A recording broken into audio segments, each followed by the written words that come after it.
you must be knowing that the Kalika International Terminal, which is about a 12 million ton coal terminal, which in JV with others we have established about 3-4 years back. This terminal is today handling about 12 million tons of imported coal from the Tata Steel, SAIL and the Jindals.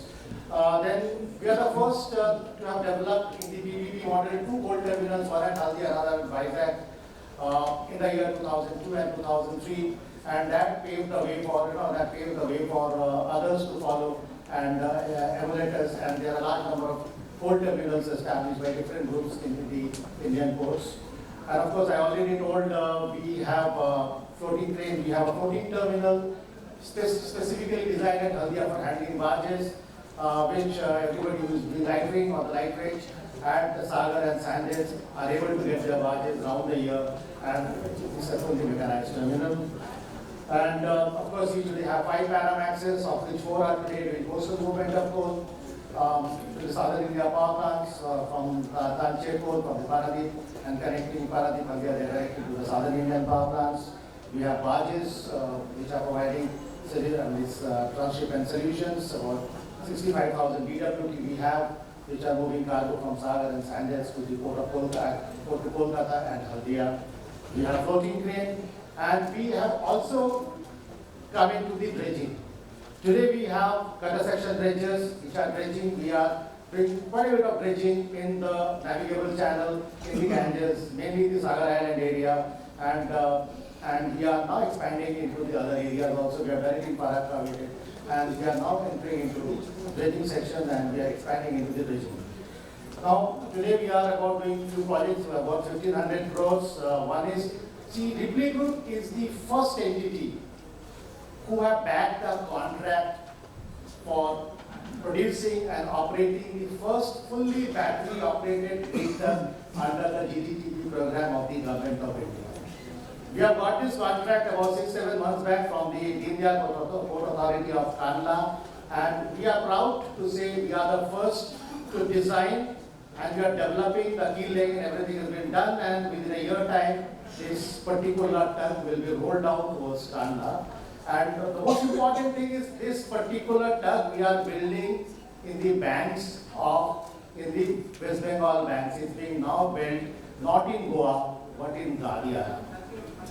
So the construction work is going on, and we have the best of the technology provider. We are getting the battery from Tech India, LTO battery, about 4.5 megawatt battery, and then we have the Conclave providing us the thruster, Conclave providing us the electrical solutions, the motors, electrical, and they are going to be the system integrator.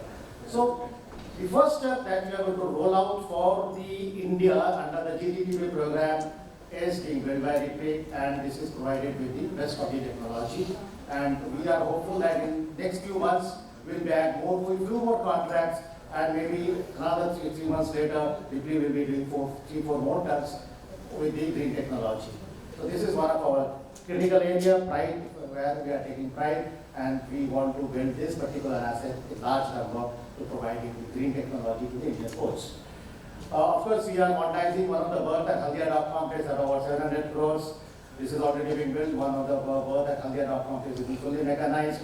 Now we are under the Gati Shakti program. We are developing a full-fledged railway terminal at Haldia for providing solutions to like HPL, Mitsubishi, and others who are facing problem in rail evacuation. So maybe another 4-5 months of time, Ripley Group will have one full-fledged, fully mechanized railway terminal that will provide solutions to the local industries at Haldia, and the rail traffic will definitely increase and reducing the congestion on the road. Yes, now the Ripley Group has now stepped into shipbuilding and recycling. That is something we have decided a year back, and the reason is why we really entered, what really prompted us, what really inspired us, what really made us excited to spend, to go for investment. And now, these are something we have already discussed. So I am not believing that India we are handling today 1,500 million tons of cargo, of which only about 100 million tons are going by the Indian flag vessels, and we are paying about $75 billion annually to the foreign shipping lines, which may have gone, it's a bit 1 or 2 year old, which may have touched 100 million tons by 100 billion. dollars by this time. So this is one of the critical issues that we are finding that. And then when the world market is about 150 billion, India market is only about 1.2 billion, which is less than 1% of the global shipbuilding. So these are some of the areas which perhaps the government of India had taken note of. And global shipbuilding is projected to reach for $215 billion in another 7-8 years' time. So the world market, shipbuilding market is increasing. And one of the best things about what we found about the shipbuilding market, that it is a value addition. So 65% of your shipbuilding is relying on the three critical sections. One is the materials, like the steel. Then you have the equipment supplier, and the third element is of course your port infrastructure and your engineering part and the skill. So if we invest in the shipbuilding, it's really going to have a multiplier effect in terms of job, in terms of steel production, in terms of equipment production, and so that's why the shipbuilding has a great multiplier. So there is a need for a shipbuilding classification of shipbuilding facilities. These are some of the details what we found from the Government of India statistics. You will see that all the shipyards are getting some orders or not, because in what the government did say that about 410 in 2023-24, about all the Indian shipyards got an order of about 410 vessels, the private and the public, and it also shows how much we are producing every year. So these are not encouraging that all the shipyards are doing reasonable business, maybe in the medium range and the short range vessels. But the major issue comes here. See, if you look at the Indian flag vessel today, it's about 1,545 vessels, of which about 700 plus vessels have become grandfathers. What we call, they are 20 plus, 20 year plus. So there is a need for replacing those vessels by new vessels of new technology. And if you look at out of the 713, which are the vessels which have, like one of the major areas is the tug. In the major ports today, in the port sector, about 400 odd tugs have been deployed, of which 181 tugs are more than 20 years old, and about 70 tugs are between 16 to 20 years, maybe another 5-6 years of time. About 200 odd tugs, more than 200 tugs are to be replaced, just for catering the existing business. But when the business is expanding, the new ports are being added up, cargo handling is increasing, new terminals are being added up. So this 400 requirement may go to 500. So one ready market is there where the Government of India has really mandated all the ports, mainly the major ports, have to buy tugs from built-in Indian yards. So of 60% of this, 50 to 60% of the tugs are being used in the major ports.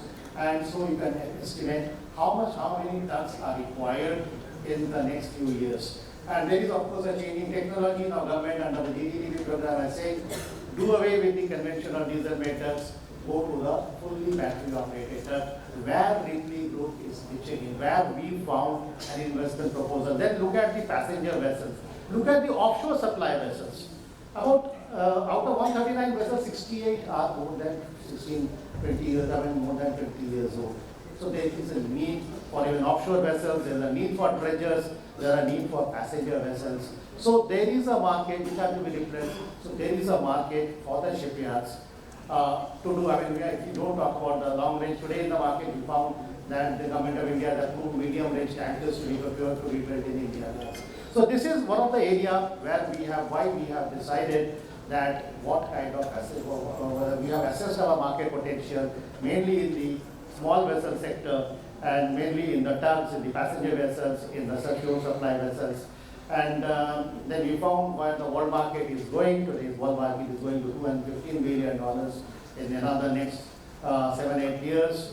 Government of India has an ambitious plan by 4.5 million GT with 4.5 lakh crore investment and 30 lakh jobs by 2047.